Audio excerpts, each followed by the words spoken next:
Worldwide Entertainment TV is back. Influence-wise, I would say maybe Eazy-E for the whole NWA. What they did and what, like, the light they put on the city is still shining, you know? Like, they inspired other artists, like Eazy-E inspired artists like DJ Quik, who also inspired artists like Kendrick Lamar, or, you know what I'm saying? Like, different artists, Cube and Game, and it came from that. And I don't think Kendrick's far behind it. I think Kendrick is probably like the best rapper, you know what I'm saying, out of the group as far as influence. The influence is Eazy-E was great. He was simple. He had marketing. And because he was simple, people could try to replicate. With Kendrick, is not. He is not simple. Kendrick is very complex. You can't replicate that. Like, from the visuals to the way he raps to the voices, you can try, but it won't be the same. Kendrick is like his own beast. Exclusive interviews. Yes, check it out, man. This is your boy Akon, and right now you got it locked to Worldwide Entertainment TV.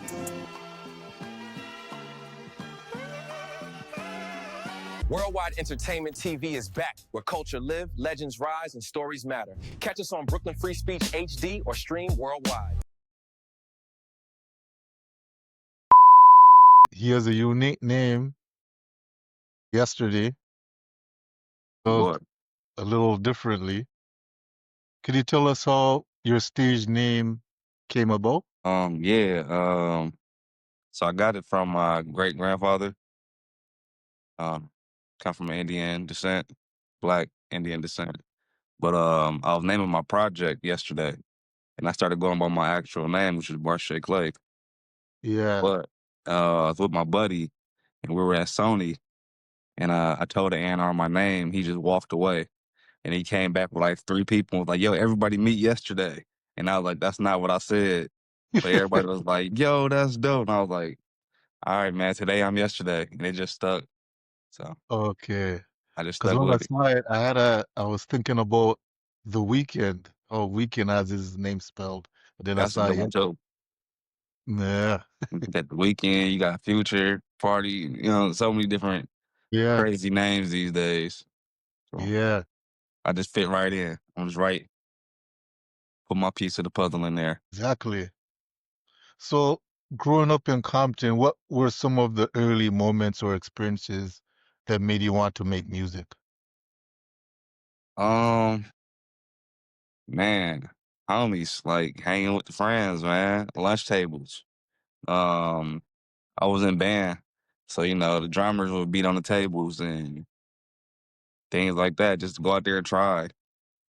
Yeah. And just growing up, had a lot of. My mom bought a lot of CDs and rap CDs and R&B, so I was around music. Yeah. My grandma's a church singer, plays the piano, so I've always been around it. I Yeah. can't sing that great, so like, let me try something else. You know? Yeah, you do what you could do, you know? Yeah, I'm an auto-tune warrior, you know? Yeah. So, you coming from Compton, what does authenticity mean to you as an artist coming from an area that's known for artists such as Kendrick and NWA? Um, I honestly feel like coming from the city, you're placed into your own authenticity. Like, you don't have to chase it because it's a city of survival. You know what I mean? So you get your own story. Like, all of our, no matter, you can live next door to somebody or in the same household. Your story's gonna be different from theirs. So I feel like just that alone, you get your own story to tell. And it's dope being from such a monumental city from hip hop. Because you do have the NWAs, the DJ Quiks, the Kendrick Lamars, the YGs. You have all these artists, and they all are literally. It's a small city. It's a really small city, so everyone is like literally like around the corner from each other. And When everyone hears Compton, they're thinking it's like it's a Los small Angeles. city. Yeah, it's a small city. Okay. It's like literally, if it's no traffic, you can get from one side to the next side in 10 minutes. Huh. It's Okay, I like never knew that. it's like one street all the way through. Yeah. Okay. It's a lot. It's a lot, but it's super dope, man. I love it. I get the pull from my brothers, you know? I get the pull Yeah, from my village, like for inspiration. So that's always dope. for sure. So walk me through your writing process. Do you start with melody, a beat, a feeling, or a story you want to tell first? Um, I try to put myself in the shoes like um I let the music just talk to me. I listen to the production. Honestly, I like little production. So I like things very minimal. Starting up, no drums usually. I prefer a record with no drums so that way I can build my own sound.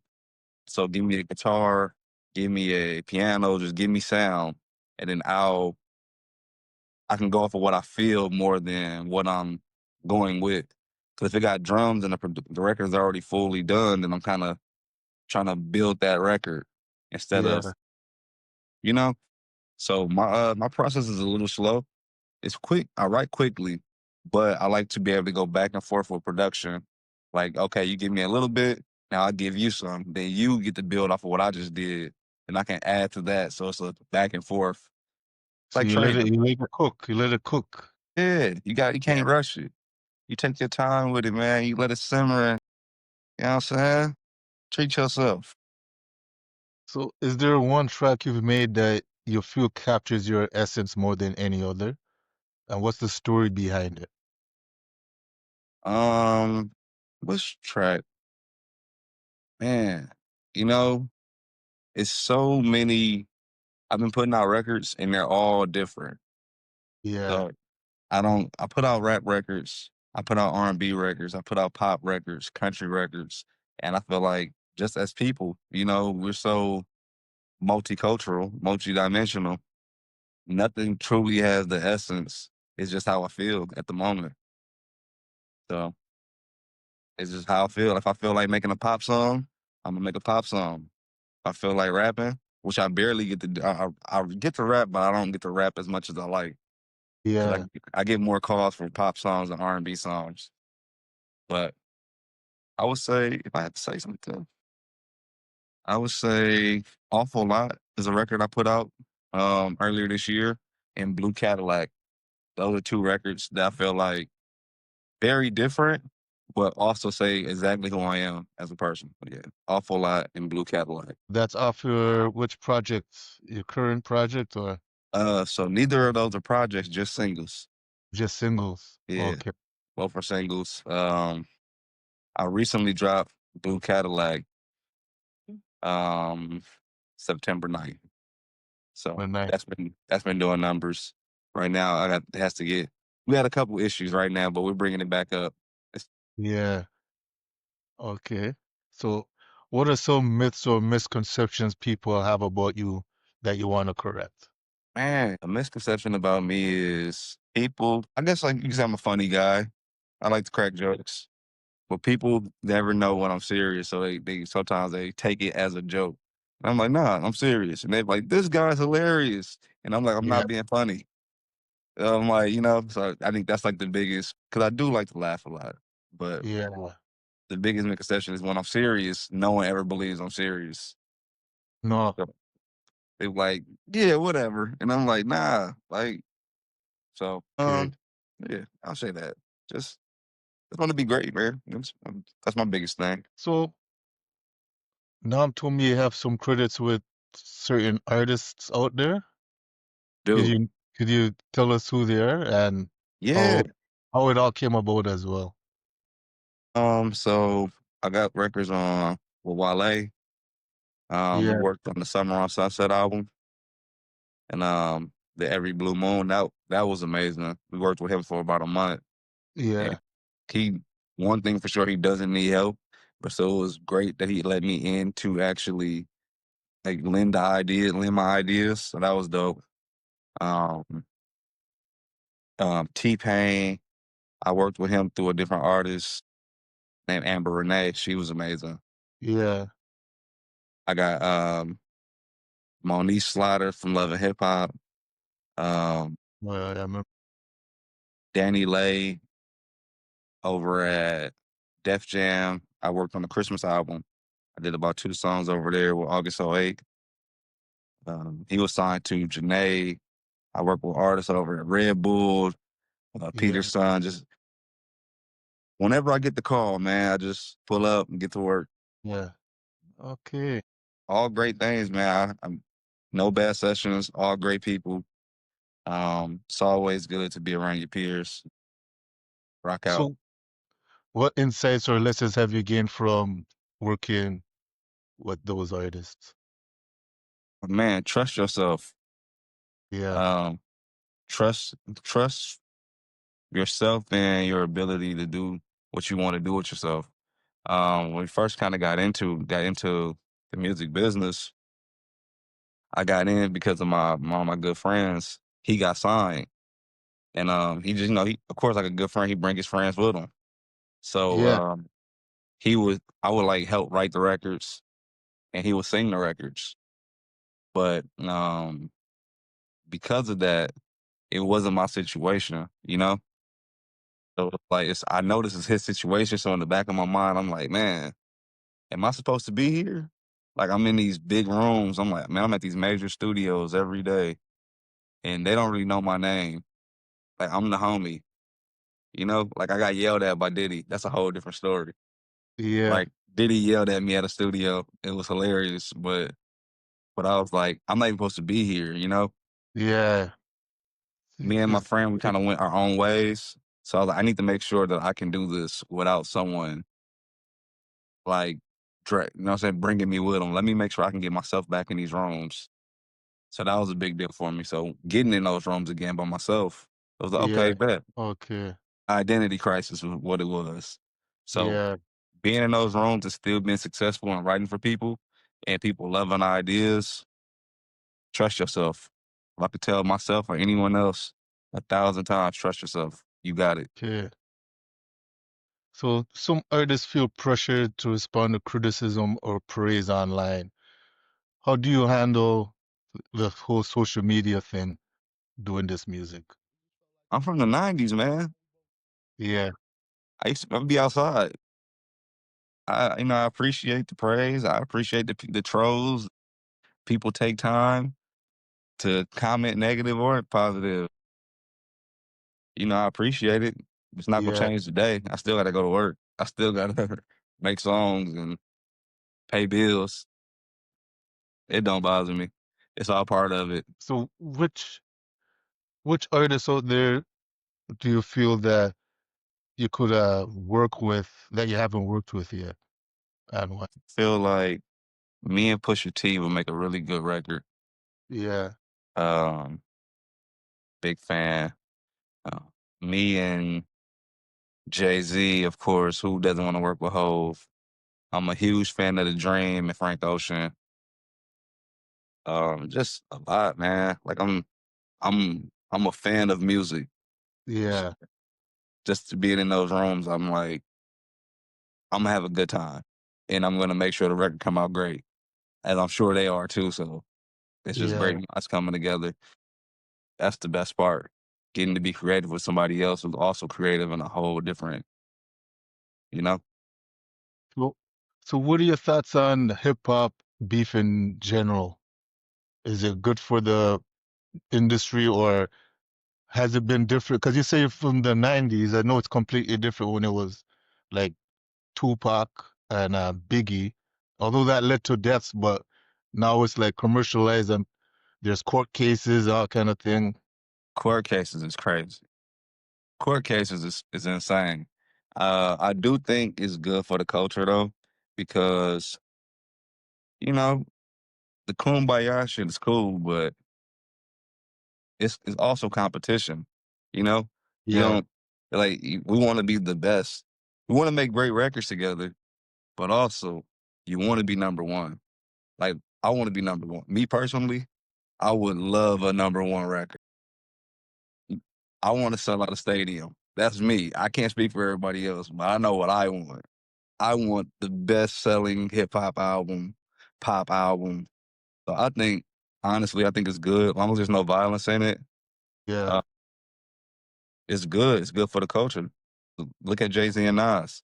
Like they had crazy beef for years, and now they're black billionaires having a good time together, posing the pictures together. You Yeah. know, it's like I think it's all right. I don't mind it. I enjoy a good hip hop beef, if anything, you know. Yeah. But I rap, so you know, I grew up like battle rapping at school, and Yeah. I'm all for it. Like it's do it. So I'll ask you this, because they're both impactful. Who you think has made more impact on Compton? Has it been Kendrick or Eazy-E? Um, Bigger impact. Think influence wise, I would say maybe Eazy-E for the Yeah. whole NWA. They with what they Yeah. did and what like the light they put on the city is Yeah. still shining, you know? Like they inspired other artists like Eazy inspired artists like DJ Quik, who also inspired artists like Kendrick Lamar or you know what I'm saying? Like different artists, Cube and Game, and it came from that. And I don't think Kendrick's far behind it. I think Kendrick is probably like the best rapper, you know what I'm saying, out of the group as far as influence. Um the influence is Eazy-E was great and he was simple. He had marketing. And because he was simple, people could try to replicate. Well, Kendrick he is not simple. Kendrick Yeah. is very complex. You can't replicate that. Like from the visuals to the way he raps to the voices, you can try, but it won't be the same. Kendrick is Yeah. like his own beast.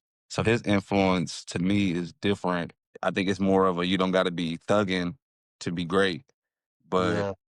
you can't do what he do because it's almost impossible. Yeah. The artistic The side of it. artistic part is Yeah. like every album, I'm like, how does he keep doing this? I didn't like the first album, Good Kid, Mad City was so good. I didn't think he could do it again. Yeah. It was like that, like he can't do this twice. And then To Pimp a Butterfly is even better, if you ask me. And I was like, there's nothing I can do. Yeah. Yeah. There's nothing you can do. But influence wise, I'm gonna give it to Eazy-E. Artistic wise, Kendrick. Okay. So in terms of your storytelling, how do you want your story to be heard versus how others might interpret it? Because I know with Kendrick, when I'm online, sometimes I'm seeing there'll be like a Twitter thread, and then one person has this idea what the song is, and then this person says, no, the song means this. So, Man, I can't wait for that. Tell me what my song mean. I can't wait for that. I've seen an interview with Kendrick saying like, yeah, he be like, that didn't even cross my mind. yeah, So I'm like, I can't wait for that moments like that. But I do want people to like the album that I'm working on right now. It's called Baby Shay, which is my childhood nickname. okay, It's about it's my family nickname for me. They still call me that today. But I got shot a couple like 10 years ago. So like literally walking across the street from my grandma's house. Compton yeah. story. A Compton story, right? Um, but come on, man. He got to get him a microphone. Gotta get him a microphone, tell his story. You gotta get Yeah, him man. on. But I want this album because it's a more serious album. Um, because I really don't talk about it as much, especially in my music. So, but this time I'm actually talking about it, and the feeling that I want this album to give is eerie. Because in Compton, if you're ever there, it gets really foggy. Like sometimes it can get so foggy you can't see what's in front of you. Oh, like the UK, like London. It gets just like that. Like it's almost like, but if you're not from there, you'll never know because it lasts for like an hour or two. Oh, okay. But it can be a random night, like 2 in the morning. It's just the streets are foggy, the street lights are flickering. It's just like a weird. It's a weird time, almost like a movie. Yeah, And that's what this album feels like to me because that's the feeling that I got the night before I got shot. Yeah, Like we had eerie feelings and things like that. So I just want people to feel, I just want people to feel yeah. like the eeriness. So because though this album isn't about me getting, it is about me getting shot, but it's also about my best friend. He got shot and he passed away. Oh, But this it's seems more of a gun violence thing. It's like it represents Los Angeles culture, yeah, and it's so many different sounds. Like I'm pulling from Texas, I'm pulling from Compton Death Row era. I'm pulling from just different sounds. I got a record where it almost sounds like a 50 Cent record. It's just different, but who I oh, am as a person. Like yeah. so, as far as rap, it's everything me and how I like in one project. So yeah, I want people to just feel the feelings that I give. You don't have to understand it. You don't have to know words for it, but I want you to get a feeling of like almost like a goosebumps, like a chill. Okay, That's the goal. the goal. The goal. So, so where do you see yourself in 5 to 10 years? 5 to 10 years. Yeah, Wrapping up a tour. Wrapping up a tour. I want to be finishing my summer tour. 10 years this day. 5 years this day. I might make that a thing where tour ends on this day from now on. you manifest it. Come on, man. We in this. We in this together. Yeah, that's why Um, I've asked some artists that before, and then I see them do their no. thing after they said they're gonna do it. So Yeah, man. That's the goal, man. yeah, Not so much being signed. I don't really care for that. It's not the same as it once was. Now we can kind of make it on our own, and if we go hard enough, at least being signed to a major, I don't think that's necessary as much. Maybe an indie, but really touring, merch, traveling, just being a better man, being a better adult. Because adulting is hard. Better son, better brother, everything. better person. Just a better person. So Yeah, 10 years from now, I hope I'm a better person and I can gain financial peace and make good decisions with the money that comes in. I'm a little older now that yeah, you know what yeah. I'm saying? I'm giving a mature answer. Yeah, it's because I was gonna say, any advice you have for artists out there that Yeah. that you that's coming up in the game? Yeah. Um, some real advice, some real nigga advice, man. Like, Yeah. you are not as good as you think you are. Don't be scared to ask for help. We are all growing. As good as you are today, you'll be better tomorrow. Do you think that's well, for males anyway? Because yeah, there's female artists. Male, you don't like to take advice, and Exactly. Nah, it's a yeah, lot, yeah, a lot of people don't take no advice. But I'll just say, like, by me saying that, just means like keep going because you're only gonna keep getting better because every day you get a new experience of something. Go outside, go touch grass, keep creating, and have fun. Because once you stop having fun, it becomes a job, and that's a whole different thing. yeah. Then Now, the yeah, the now it's art. a job, and it stresses you out. Then you don't want to do it, and then you turn to something else, but you can't go work a regular job because you don't want to. Now you're just in the loop. So have fun. Make sure you're having a good time doing it, and dare Okay. to be different. I got a Rick James. I got a little Rick James pop I keep on my desk on my studio. Yeah, Hey man, be wild. Go crazy. Try. Like, that's my whole thing. Just little reminders. yeah. Make something great. Be a legend. They So say you can't, show them you can. well, yeah, that's also a motivator too. So you gave us a front row seat to your journey. Get it, man. Any lasting words before you reach your final destination? Yeah, you know what? I need you personally. check out my music and tell me what you think. If you get some free time, you check it out. Tell me what you think. And final words: be better than yesterday. But remember, nobody's better than yesterday. Bars. It's ours. Yeah, Well, check out my new single, Blue Cadillac. Check out Awful Lot. Check out my records. Follow me on YouTube, Instagram, Facebook, Twitter, everything. Twitter's a little wild, so maybe don't follow me on Twitter. But yeah, yesterday, YESTRDY, because you can't spell yes without the ES. okay. That's my drive. I don't know. Yeah, go ahead. Let me shout my team out, man. Shout out to Luch. Shout out to Dom. Shout out to Water, Roger. So that's a lot. Todd, Micah, Jason, Christina. Shout out to the whole team. I shoot.